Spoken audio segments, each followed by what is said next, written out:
Welcome to Signature Required. It is intended for Tennesseans by Tennesseans. The heart of a Tennessean, the volunteer state, is serve, and we do so largely without self-promotion. And these are genuine people that get up every day and want to make art, or want to educate the nations, or want to have a heart of love in a way that makes a difference. Learn from 50 years of experience, take a nugget away, and then go share it with a friend. Mark Yancy, CEO of Nashville Health. Welcome to Signature Required. Thank you for having me. I was talking to you just before we started. You have the best voice for podcasting and radio. That I don't do too many of those, that I'm intimidated by the guests that I bring on, but I have a feeling that you may get an offer by the end of this to be able to do something famous, maybe National Geographic. Yeah, that's like the goal. Like Nice. I want to like narrate like a cheetah chasing an antelope or something like that. If I could do that, I'd have the world by the tail. Yeah, so give us like the wildebeest was running from the threat. Let me think about this. So the wildebeest, beset by the river and the embankment, turns around only to find the cougar is hot on its tail. It wouldn't be cougar, it would be like a cheetah. Cougar is in South America. So National Geographic, just understand, I do know that cougars are not in Africa. It would be like a leopard. You know the difference between a cheetah and a leopard, Right. I mean, if and we're a gonna, jaguar. Correct. Of course Jaguars you are do. South America. Cougars are North America. I'm just saying, if they're watching, I don't want to lose it. I don't want to nail it on the voice and lose it on This the is for knowledge. you. I Yeah. believe this is for Yeah, you. exactly. I hope so. They're going to give you a great script, Mark. You'll be in good shape. Okay. Yeah. All right, good deal. Well, thank you for being here with us. So most people listening will have no idea what Nashville Health means, what that is. So maybe start there. What is it that Nashville Health does? What are you the CEO of? Yeah, the fastest way to say it, and it's tough to say anything healthcare related fast, but the quickest way to say it is that Nashville, as you all are probably aware, is healthcare capital. And that's great. You know, that's healthcare services, that's beds, we've got a private equity and VC portion of that's actually going really well with several different entities. But if you look at our community health profile against the cities that we compete with for people, we're the sickest by far. And so it's our job to kind of reconfigure all of that talent that's caught up in the healthcare capital and kind of aim it at a different target, which is how healthy are people when they're not in the hospital, which corresponds to how do people show up at work.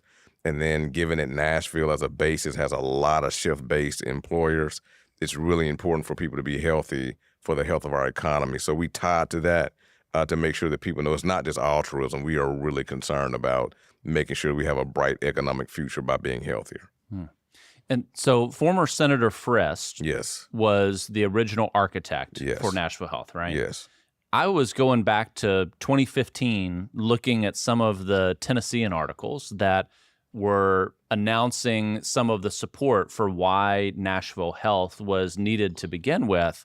And I couldn't believe some of the stats that were in that article. I mean, one of them was the infant mortality rate in Nashville is worse than in Cuba. Yeah. Like some obesity statistics, some smoking statistics. And so I could only hope that, all right, that was written in 2015. We're 10 years later from that.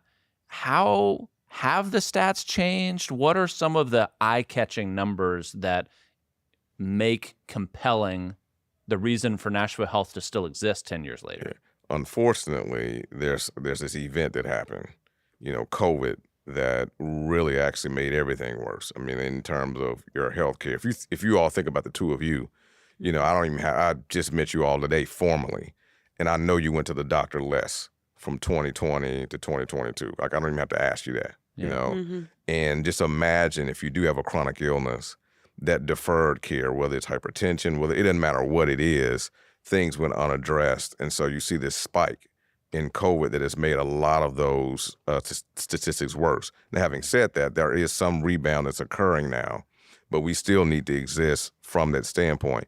You made an interesting point about, about how we are behind other nations in some of our metrics and outputs. But, writ large, the United States is actually in that period. Like if you compare us to the rest of the Western world, be it Canada, be it the UK, be it any country that's in the European Union, our health statistics are worse. So we do need to exist, but to your point, and to Senator Frist's hope, you really don't want there to be a Nashville Health existing 20 years from now. You want it to be so baked into the ethos of the city and the region that some of these things are just part of what we called our structural assets.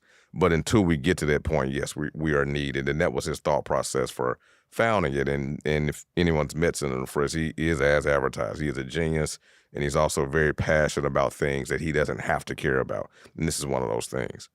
Mm-hmm. What's been some of your history? So take us back before CEO of Nashville Health. Yeah.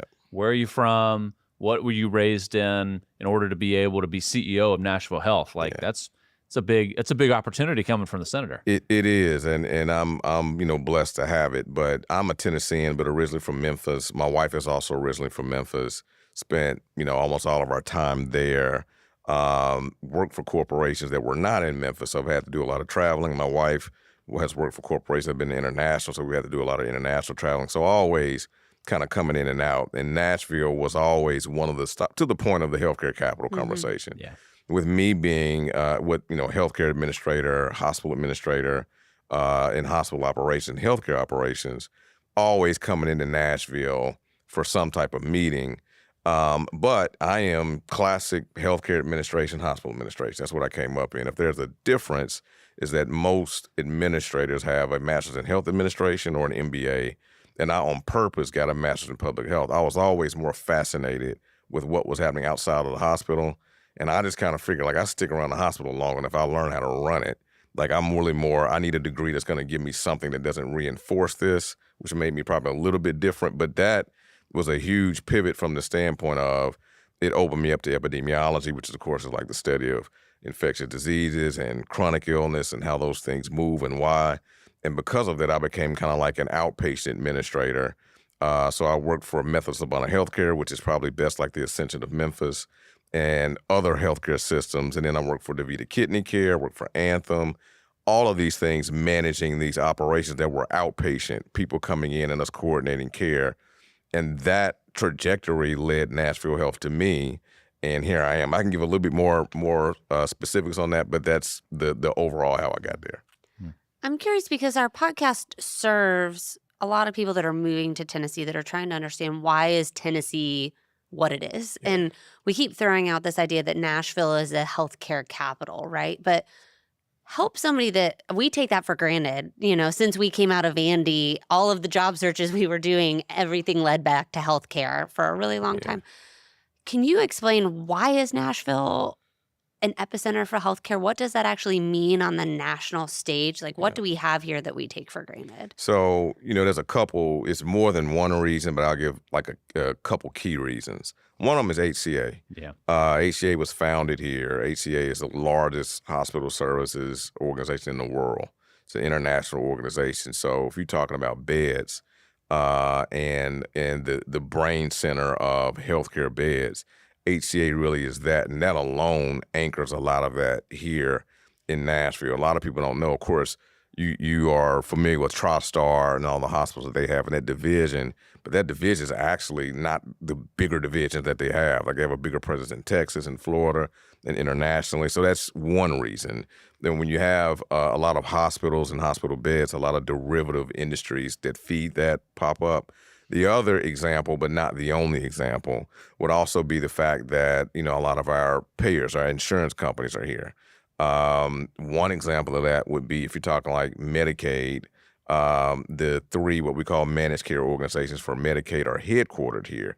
So not only do you have the services portion of healthcare, you have the payment portions of healthcare. And if you have both of those at the same time, you can really create this robust health industry going out, and it has. Then you have Ascension, St. Thomas, then you have Vanderbilt, and all of those things. And so that is why. But those are a couple of key reasons why healthcare is such a big deal here. Yeah. So we are a healthcare capital, but as we were just saying, the data shows that our population, when they're not sick or in surgery or in a hospital stay, is really quite unhealthy compared to our peers. But you are running a data service, right? You work on the workforce wellness report that's trying to measure this in several different aspects. Can you tell us a little bit about that? So there's probably some things that all of us kind of feel, from living in Nashville that you can start to tie back to some of the things that are data backed. One of those things is like and I'm sure because you all just kind of found out as you were talking, like you're not native to Nashville. Spence is, I'm not. You're not. Okay, you are. We're a good yin and yang in that way. Good deal. Good deal. But, Nashville, from my perspective, is a very, very vehicle-bound city. Like, it's hard to, exist here without a vehicle. Like, Nashvillians pretty much drive everywhere. I think is that fair, Spencer? Yeah, that's right. I mean, Tennessee in general is not known for its walkability to be able to get from one place to another, whichever city that you're in. It's kind of in the culture of we drive. So to that point, I would say that Tennessee is already at a disadvantage. And I think Nashville's probably the worst example. Like, I love Nashville, so I have nothing but good things to say about it. But if I had a criticism or something that I noticed when I started living here, it was that I think Nashville is actually probably worse than even other areas of Tennessee. For example, in Memphis, there are contiguous sidewalks for the most part. Memphis is a grid. It's north, south, east, west thoroughfares, and then a loop. So it's very easy to understand. And when you have that, you can have sidewalks that actually are part of that contiguous. Like, you could walk. You wouldn't want to do it because it would be too far. But like, if you take the street Winchester, you could walk from almost downtown, almost out to Collierville, which is a long way. Yeah. I haven't found a contiguous sidewalk in Nashville yet. In fact, a lot of streets don't have sidewalks. Yeah. Why am I saying this? You just said it's not a walkable city. Well, if it's not a walkable city, it's likely not a bikeable city. Mm-hmm. Sidewalks and bike lanes have a correlation with one another. And we were missing some of that. And so that's anecdotally, I think we feel that. But then there was a report that came out that said we're 99th out of 100 cities in pedestrian and biking danger. Yeah. Okay. Mm-hmm. So so we're tying data to that feeling that you have.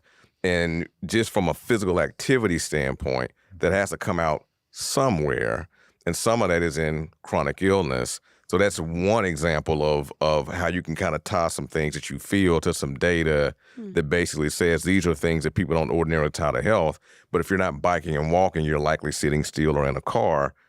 So it starts to make sense. How about an alternative take, Mark, that biking and walking is actually what's dangerous because you're going to get run down on the road. So 100%. Maybe we do less of the walking and biking. Do you feel like that's going to improve our healthcare here? Well, it will in the short term with what we have.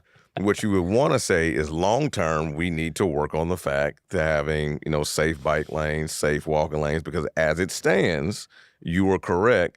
But, you don't want to short the accident for the long term of now I don't have good cardio health long term because I'm scared of getting run over short term. So you're correct. Yeah. So what if you had to put it into a paragraph, what is it that Nashville Health really does? What's the mission for what you do? It's kind of like a 1, 2, 3. I mean, it's hard to put into a short statement, but one is identifying through data where our challenges are in terms of where we are the sickest. The two would be then doing a program or a demonstration that says, if this certain thing, a non-medical determinant of health, better bike lanes, better walk lanes, better green spaces, better access to physical activity. If it's a food desert or a food swamp, if people actually had access, if people could make the healthy choice the easy choice, like to eat better, I can have fresh foods and less processed foods in my environment. So we'll do a demonstration that will simulate that. If that simulation then gives us data back that says when people do have access to this, they are healthier, we would then work with the city, the chamber, and others to say, well, we need to introduce a sustainable asset here that's here permanently so you don't have to have a program to simulate it, and it makes the healthy choice the easy choice, essentially. That's probably the quickest way I can say it.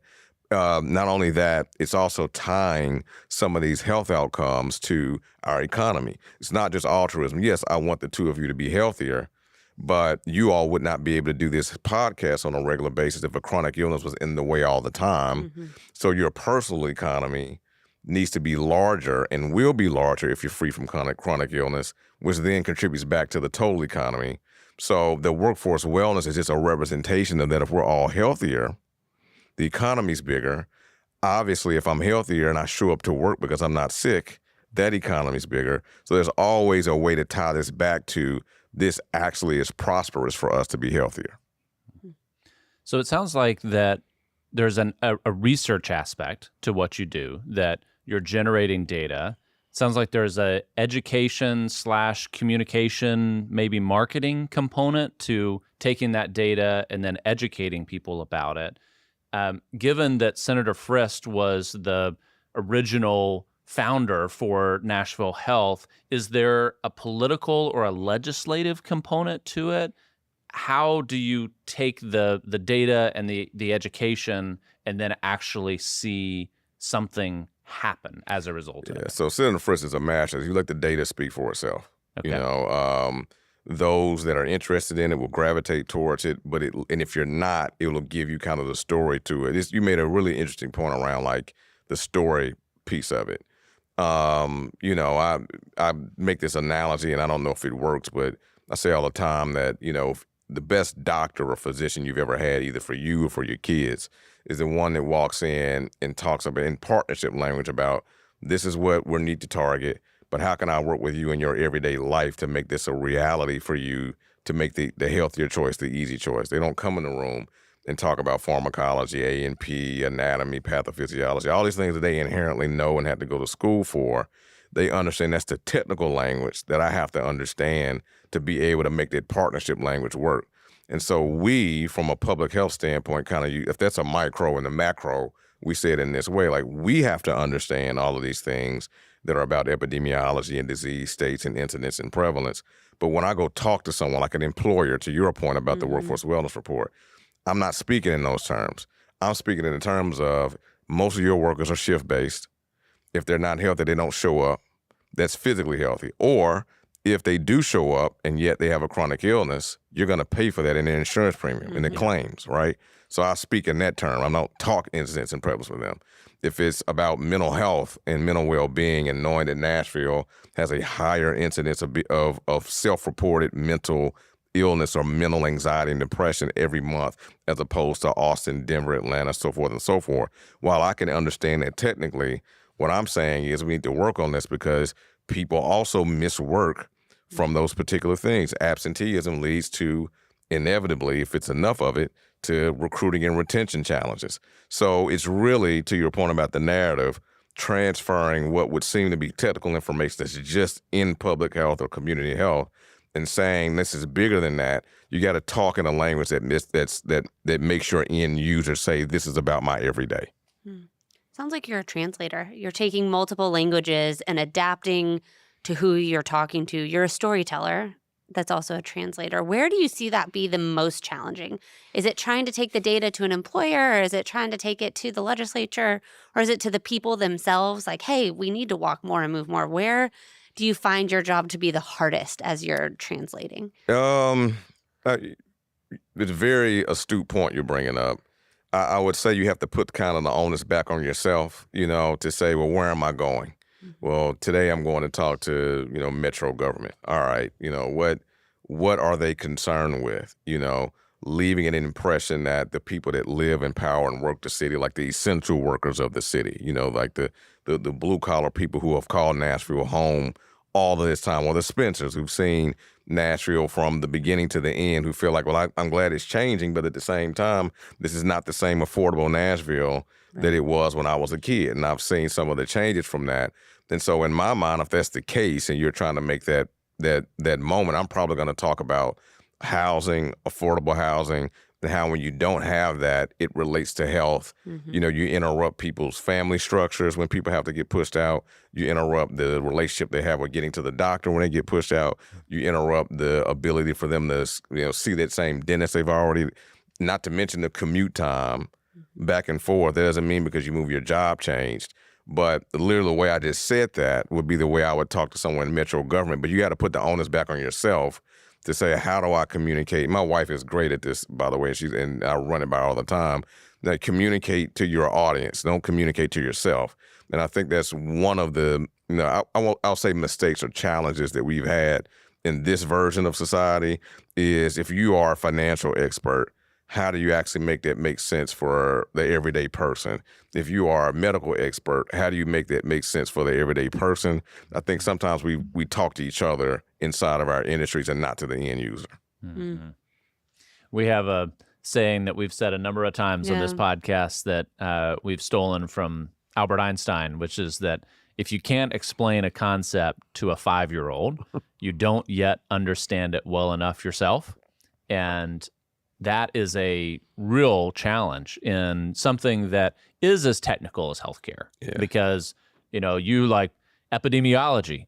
Saying that before, I didn't know what epidemiology, I had a couple guesses of what it was, but you're like, of course, it's this and this and this. And it's like, oh, yeah, okay. But a lot of people, when they're explaining something, it's acronyms and words and phrases that it's like, I'm going to sit here and nod my head like I know what that is. But in reality, coming behind it and saying, hey, let me approach you with the heart and the spirit of an educator can really make the difference between somebody feeling comfortable to ask a question and just saying, well, I'm not smart enough, or it's not my area of expertise. I'll let somebody else worry about it.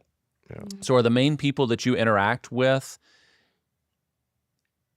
on a level of understanding what you say? Like, is that the default where, Mark is generally sitting across from people that are in the healthcare world, so you can kind of speak that language? Or are you more often having to have a more intense translation where you're having to talk to a lot of people that are outside the healthcare space, but you want to convince them of why it's important they understand it? A very thoughtful question too. And as you were thinking, I was thinking about our board and the fact that probably half of the board is that healthcare leadership audience.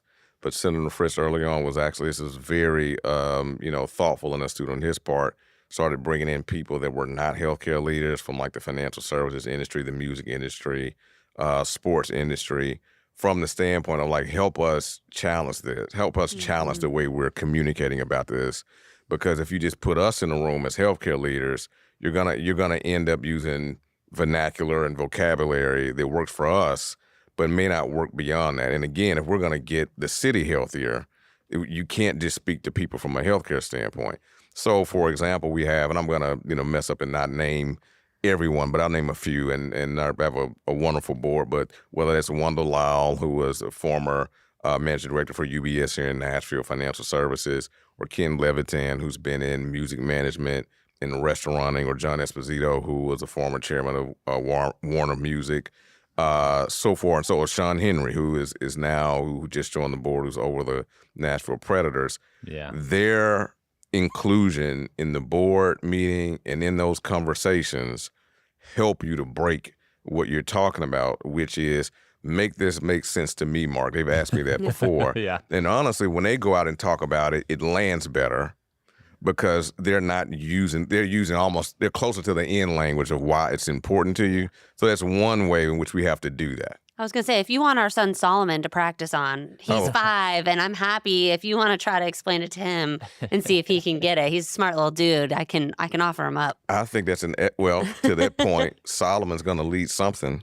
in the future, and Solomon's going to have to, I have a whole lot of faith in like the younger generations, hopefully looking at what we're doing and say, I'm not going to do that. Or if when we do things right, saying, I am going to do that way. So we need to send Solomon on and let's see what happens. Maybe he needs to be the translator for his generation. Well, and you're married to a woman in healthcare, right? I am. You both are really successful in healthcare. So I imagine it's probably hard to get away from healthcare talk. It's probably at your dinner table. It's on family vacation. It's everywhere you go. You can't escape it here. Yeah, it's funny you're saying that. And hers is far more technical than mine. Like she's in research. Well, she's a scientist, so she's in medical device science and big words, biologic research. Basically, like I'm going to need a key if we continue this conversation. You will. But to that point, that's why she has to make such a big deal out of making the language work for the audience, because the things that she does is about, well, what are the next healthcare products and drugs in the future that are going to make a difference for us?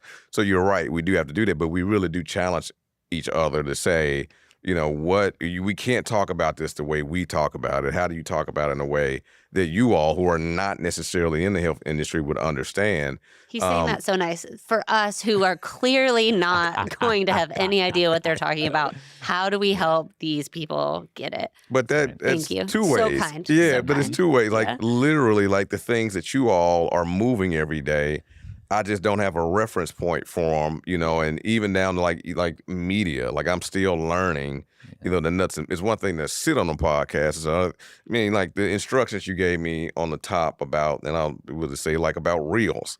Like I was listening and I was like, I hadn't thought about that. Like that makes sense. So we all have to kind of be translators for each other from what we do.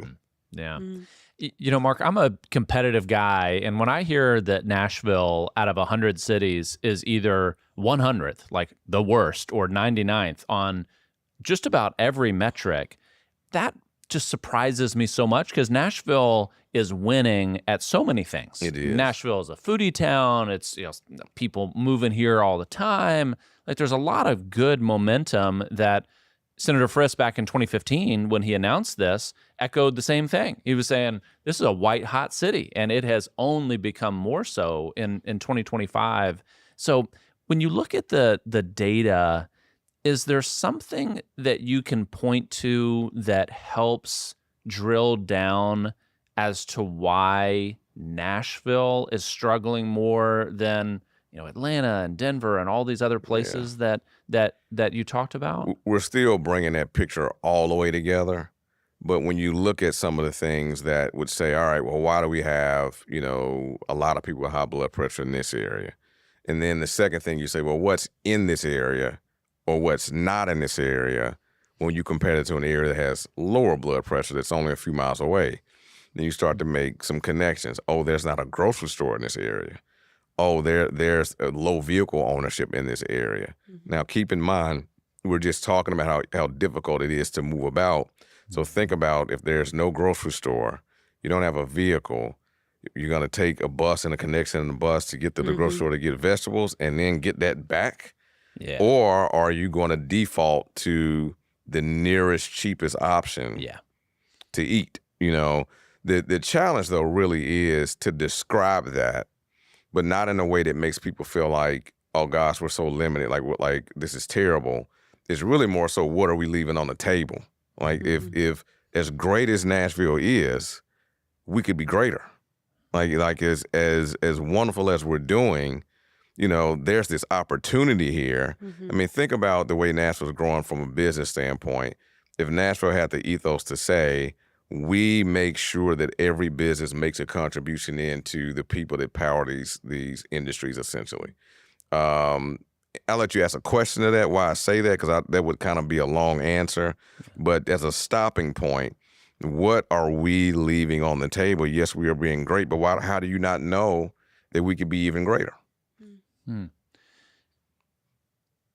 want to think about the right way to parse it out more, because when I think about Atlanta close by, and I think about the cross sections of economic, and say, does Nashville have meaningfully poorer economically population centers than Atlanta, or is it along racial demographics where it's like Nashville has this concentrated aspect where we see it present the most? Or is it some type of other factor? I'm just trying to see if there's something that helps understand, because I hear you talk earlier about COVID and say really the factor that was significant was the drop in the regularity that people could go and see their doctors. Because the irony that we're here in Nashville and it's some of the best healthcare in the world available, yet the population that's on the doorstep of the hospitals is some of the sickest. What you just said is the reason why Nashville Health exists. Like I'm going to copy and paste that into something, that last sentence you said.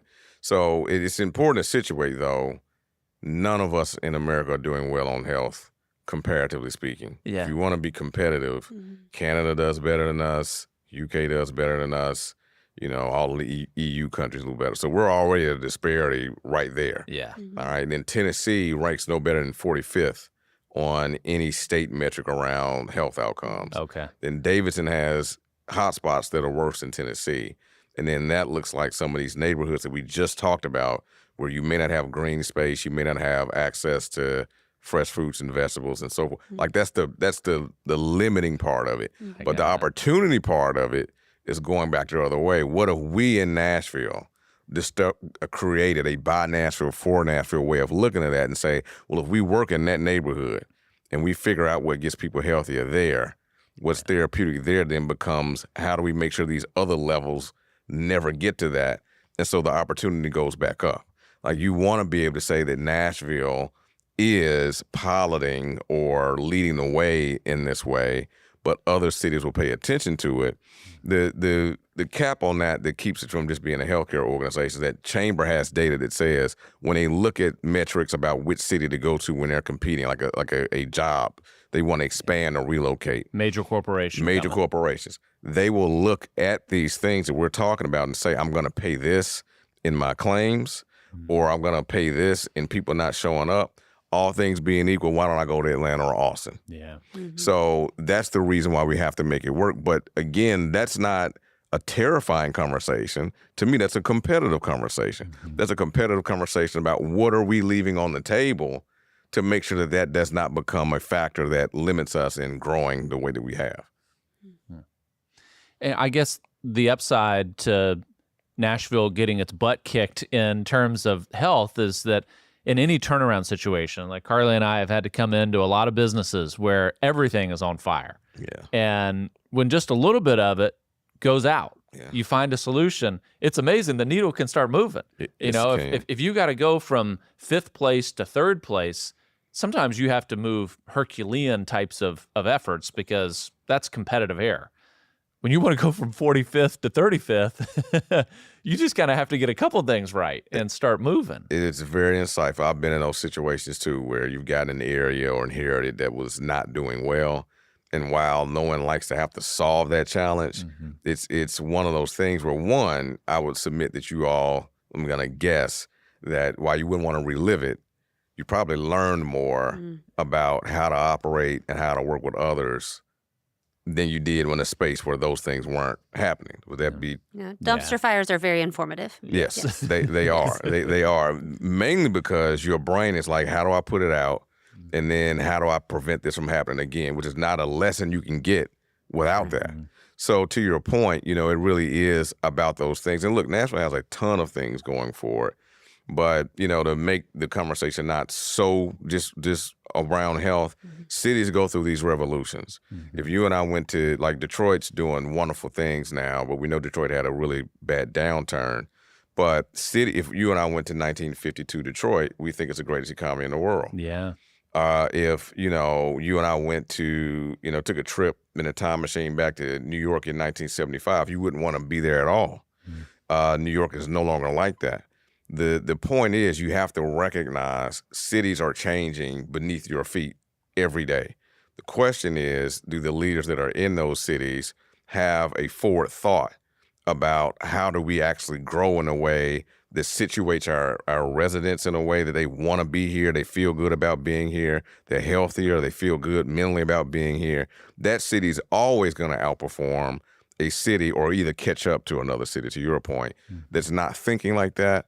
We just see health as one of those things that you can be future thinking about wellness and well-being to put yourself in a position where you don't have to do that. But cities change like this. If we rest on our laurels and believe that this Nashville will always be the Nashville, you can almost guarantee that it won't.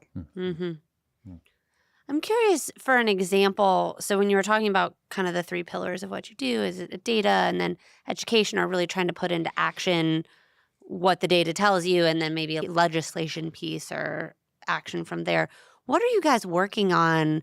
You talked about blood pressure in certain communities. What are you guys actually doing right now with the data and with all this information to get to the hope, to say, what is our opportunity? What are you trying? So we have a partnership right now with Metro government, Mayor O'Connell, and the health department around the city's first wellness opportunity zone, which is kind of taking the language of like a tourism development zone and kind of flipping it and saying, we're looking for opportunity here for people to get healthier.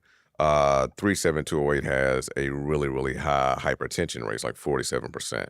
But it's also a food desert. Like, it does not have meaningfully accessible, foods, but yet the foods that are there that are easy to get, high processed, high sodium. Yeah. So right now we have a partnership with Matthew Walker Comprehensive Health Center where we have foods and nutrition that is available there in place, transit that's available in place, ability to get to a physical activity that's in place. And if folks get healthier from that, we will work with the city and others to introduce a sustainable asset there so that that can continue going on. I say that as an example. Like, that's an example. That's not the be-all, end-all. That's an example of what we're doing to say that when we do a demonstration, we don't want it to get better for just the life of it, and then you don't have something that's in place. You want to be able to say the city is putting assets in place the same way you would say we want a bike lane here, or we want a green space here, or we need a food cafe / food pharmacy here. These are things that if you start to put them around the city, people can make the healthy choice, the easy choice. And if they can do that, I mean, it just intuitively, I think we all know that you'd rather live in a city that has those access points rather than not. So that's a good example of one thing we're doing now that's a hyper local government, regional, public, nonprofit partnership. So I have to ask, if you're playing Nashvilleopoly, right, and you have to build on all of the pieces that you have money on, and you got your magic wand and you could just build up, would you be building grocery stores, or would it be bike lanes? I know you'd say all of the above, but what is the thing that if you wanted to win the game of Nashvilleopoly, would you be building on your properties as quick as possible? I'd take an alternative answer to that hopefully gives you the same thing. I would work on leaders such as us being on the same page, which is what we're doing, about working together and having a muscle memory around working together, such that we have a framing, a collective language about what it means to work together. Like, what is an anchor organization? Which one of us is going to play that role? Who's going to be the funding organization? Who's going to play that role? Who's going to be the primary food nutrition organization? Who's going to play that role? What you really need, like, cities are going to change for the better when the leaders that are already there develop a framing for working together to solve challenges across it. Because none of us, if we're all happy by being in Nashville, most of us feel good about staying here, and we don't have to abide by a 2-year term, a 4-year term. If you get that right, you then start to have the folks that you talked about from a legislative standpoint have to pay attention to the fact that city leaders are moving in a way that says, I want everyday residents to be healthy, because it's not only better for them, it's better for me. So what I would build is this incredible ethos of cities, of leaders from across different organizations and sectors working together. Because if you do that, you'll be able to solve all those problems in a meaningful way. Yeah, Mark, that reminds me, what I hear in your answer is we know exactly how to fix this. It's not a mystery of what we need to do. We need the leadership and the messaging and the marketing that flows through into the political willpower to make it happen. We understand where it needs to be and how it needs to be done, but we have to have sustained leadership that can transcend from whatever, political cycles, legislative cycles, that can help stack some building blocks, so that way we're not starting at zero every 2 or 4 years. Yeah, I think that's exactly right. I mean, everything is local in the end. Your lessons come from, what happened in a local context and who were the leaders that were, paying attention to that local context. So I think that's extraordinarily true. I also think Nashville has, it would be good to get your take on this. I feel like Nashville is always willing to take a meeting, always willing to listen and hear things out. I think we have to make that work to our advantage. Now you need to be compelling, if you get that 5 or 10 or 15 minutes. But I do think there's a spirit here that lends itself to that. I do think what kind of competes from that, though, Nashville is doing so well, and there's so many new things coming here, it can be distracting. Yeah. I mean, like, if you are a city leader that doesn't have your history in Nashville, and you were brought here from the outside, and as an executive, someone's going to tell you or help you with, this is maybe where you want to look to live, or this is who you might want to talk to here. And if you're not careful, you're in a pristine office building. When you get here, there's always somewhere to go, to get a fine dining experience. You can kind of miss out on the whole process of, well, what's happening with the people that are powering Nashville. Yeah. And I do think that, that's an advantage, but it's also a little bit of the thing you got to worry about, when you bring people in. Yeah, it's like shiny syndrome, where it's like you can get fixated on what's shiny and what's good, but that's not everybody's story and everybody's experience, and that it can mask some of the underlying pieces. When I think about Nashville being, 100th out of 100 in a bad way. That hurts your feelings every time you say it. Look at him. Every time he says it, he gets sadder. And to be clear, we were talking about like that metric is like the biking and walking metric, but the others are not. But I will say this: they're not good. So your context is still right. It should hurt our feelings. We live here. Is there a handful of cities that come to mind to you that you've had the chance to learn from, the mark of that city or the leadership of that city, that maybe they don't do everything right, but they get this health aspect? I'm glad you asked this, because this is the first time that I'll give you something that's so easy for the audience and you all to pick up. Have you all seen Blue Zones on Netflix? No. Okay. Wait, do you narrate it? I wish I did. Is that your voice? I wish I did. We're partners with them. Okay. But this is the first time I can say, go watch Blue Zones. Like, that's the easiest way to do it. Blue Zones focuses on those cities, and sometimes it's communities. It may not be a city. Internationally, like all over the world, where people are the healthiest, and like what's happening in those cities that are making people healthier. My take from it is that the healthy choice is the easy choice, and it kind of makes that point. But if you watch it, it'll show you why it is these lifestyle factors, these environmental factors. It may be your engagement with nature. It may be the fact that you live in a place where you can go take a walk outside and it's not a street, But thankfully, we have an answer to that. Well, because Chattanooga, our very own Chattanooga, is one of the first 3 national park cities in the world. Yeah. And I believe some of those metrics are around similar things to what you just described. So a state as a whole, I think Tennessee is working that direction, especially cities like Chattanooga. But it sounds like we got to get Middle Tennessee aligned on some of these different metrics in terms of, and you touched on one that is always a buzzword for me, which is mental health, mental wellness. Is that one that your data is catching too? Yes. There's a chart that we have that I could send you that basically has life expectancy, infant mortality, physical inactivity, obesity, mental health report of the month, mental health days report of the month. And those are one of the things that's situated on it. The way I try to frame it, just so people can kind of think about it, Nashville is a growing economy with more sophistication. But at the end of the day, the economy is powered by healthcare, entertainment and tourism, leisure, restaurant, Right.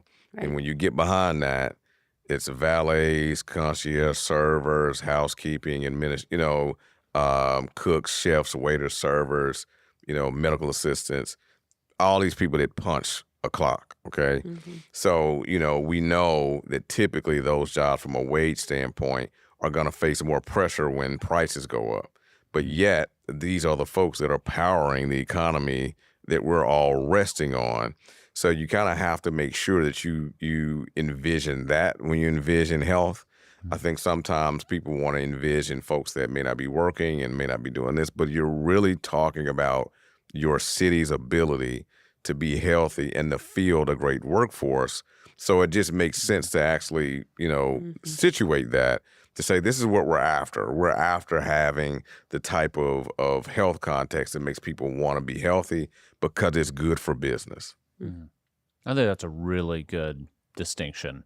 And if the city doesn't have that workforce that commutes into Nashville and admittedly doesn't make the wages that it takes to live there, so they're already in a spot where they've got a job, but the budget is tight, the timing is tight, and so what are they going to do? They're going to do what's easy, what's convenient, and trying to make the healthy choice, what is usually harder to make anyway, the convenient one, makes a lot of sense as a priority. It does. Mark, we wrap each podcast where I read 3 short fill-in-the-blank sentences, and you fill in the blank with a word or a phrase that you feel like completes the thought. All right, here we go.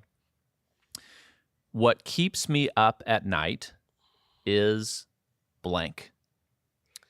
What keeps me up at night is my yet-to-be unborn grandkids inheriting a world that either I didn't fight to make better, or either it's not better, but it's not because I didn't try to make the effort for it to be better. That responsibility. Yeah. When we talk about wellness, we can't ignore blank. When we talk about wellness, we cannot ignore that we're going to have to make a personal sacrifice to get a greater opportunity for others. You know, it's kind of the social contract thing.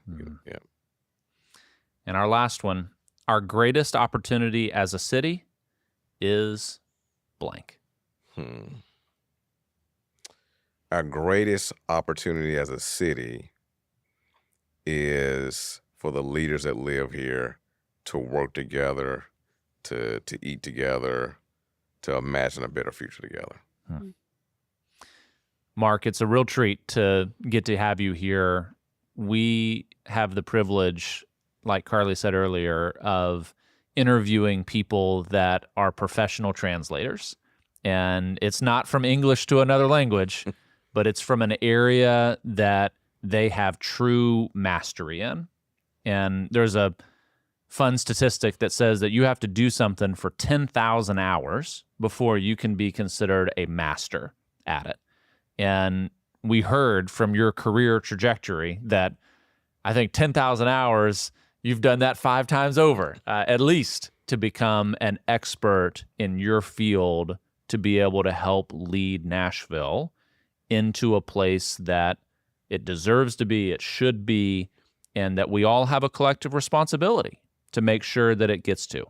And so it's fun to see your leadership. It's easy to see why Senator Frist and that organization has seen you as a great leader for Nashville Health. And it's going to be fun to see what you get to do with such an exciting city that has all the promise in the world ahead of it, but does have to have people show up for work in order to make that a reality, because it's not going to stay that way if we don't figure this out. That's right. Thank you for being here, Mark. Well, Spencer and Carly, thank y'all for creating such a great forum. I've enjoyed it.